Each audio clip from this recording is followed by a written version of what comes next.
Hello দর্শক বন্ধু, আমি অনিতা ঘোষ।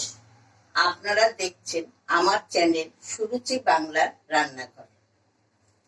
আমরা নানান সুখে দুঃখের মধ্যে দিয়ে একটি বছর কাটিয়ে দিয়ে নতুন বছরে পা দিতে চলেছি।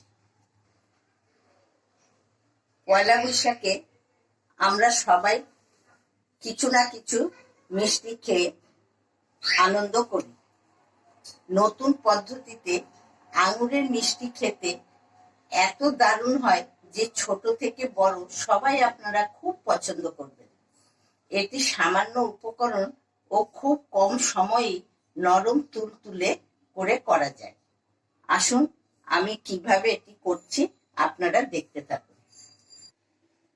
আমি এখানে এই আঙুরগুলো ভালো করে ধুয়ে পরিষ্কার করে রেখে দিয়েছি। এবার আমি এই আঙুরগুলো এই গ্রাইন্ডিং মেশিনে বেটে নেব।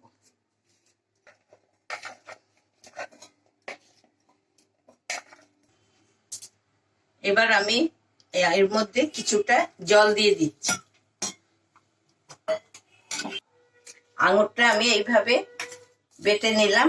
এবার আমি একটি বোলের মধ্যে ছাঁকনির সাহায্যে এটা ছেঁকে নেব।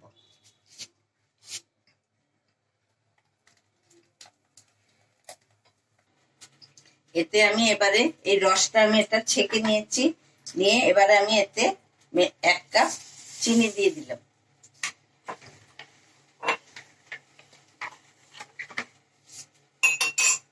তারপর আমি এতে 6 চামচ কর্নফ্লাওয়ার দেব।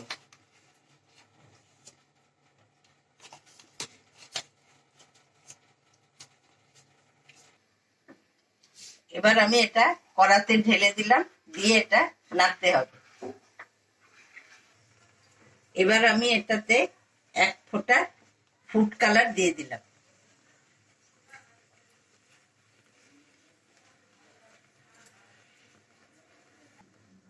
এতে আমি 1 ফোঁটা ফুড কালার সবুজ রঙের দিয়ে দিলাম।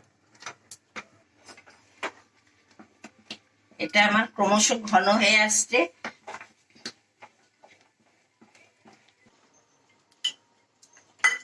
এবার আমি এতে বাটার পেপার দিয়ে একটু তেল মাখিয়ে নিলাম।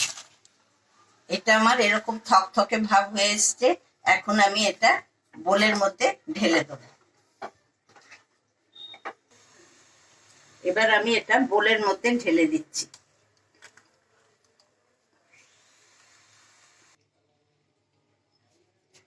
আমার আঙুরের মিষ্টিটি রেডি হয়ে গেছে। এবার আমি এটি 1 ঘন্টা রাখবো নর্মাল টেম্পারেচারে, আর 1 ঘন্টা নর্মাল ফ্রিজে রেখে যখন শক্ত হয়ে আসবে তারপরে আমি এটি বরফির আকারে কেটে নেব। এটা 2 ঘন্টা এটা হয়ে গেছে। 2 ঘন্টা বাদে এটা পুরো সেট হয়ে গেছে। এবার আমি এটা বোলের থেকে তুলে ডিশে রাখছি।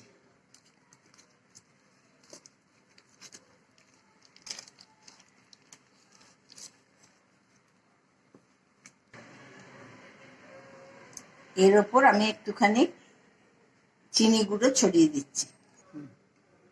এবার আমি এটিকে পিস পিস করে বরফির আকারে কেটে নিচ্ছি। এটা আমার পিস করা হয়ে গেছে। খুব নরম তুলতুলে হয়েছে দেখুন। আপনারা আমি যেভাবে রেসিপিটা করেছি একবার বাড়িতে ট্রাই করে খেয়ে দেখবেন। নিশ্চয়ই আপনাদের খুব ভালো লাগবে। ভিডিওটি ভালো লাগলে লাইক, শেয়ার, সাবস্ক্রাইব এবং কমেন্ট করে দেবেন। আমার ভিডিওগুলো আপনারা যারা যারা দেখছেন তাদেরকে অসংখ্য ধন্যবাদ। আমার চ্যানেলে আপনি যদি নতুন বন্ধু হয়ে থাকেন অবশ্যই চ্যানেলটিকে সাবস্ক্রাইব করে দেবেন। নমস্কার। নতুন বছর আপনাদের ভালো কাটুক এই শুভ কামনা করে আমি আমার আজকের রান্না শেষ করি।